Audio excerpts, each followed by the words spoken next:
kining gatas, bisa pag ginagunitan aon na ang gatas kinisulot, no? Lisod po kayo yung mabrihan na. Ayaw ka bubayan. So, muna ikitawag niya og pagtuo nga kumpiyansa, makasalig ka diya sa Ginoo, no? Praise God. So, ano ito sa resulta sa pagtuo? Results of faith. Atong basahan Genesis 15 verse 6. Genesis 15 verse 6 ang samaning mga results of faith. Results of faith. Genesis 15 verse 6. In the life of Abraham.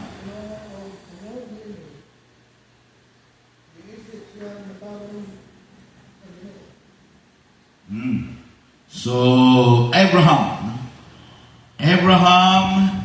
believed the Lord or believed God, and it is accounted to him for righteousness. So, sa dihang mituo si Abraham sa Dios, it means it resulted to righteousness. No? So, nahimong matarong si Abraham. The same with us. We become righteous as we believe in the Lord. No, we become righteous. Nahimutang matarong doon sa itong pagtuo sa Diyos. Amen? Romans 4 verse 3. In Romans 4 verse 3,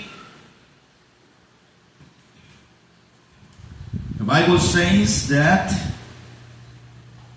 as we believe, kaya ang pasulatan ng iyon, nituo si Abraham sa Diyos, ug tungod sa iyang pagtuo, ang Diyos nag-isip kaniya nga matarong. So, the result of faith is righteousness. No?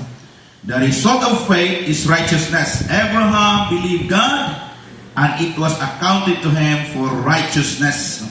So, sa diha nga rin tayo pagtuo sa Diyos, mahimutang matarong. Hallelujah. Muna nga kalimtin na ito mga kanyanto. No? Kalimtin na ito mga kanyanto. Kanyanto, makasala ta. But now, we are righteous. No? We become righteous because of our faith in the Lord Jesus Christ.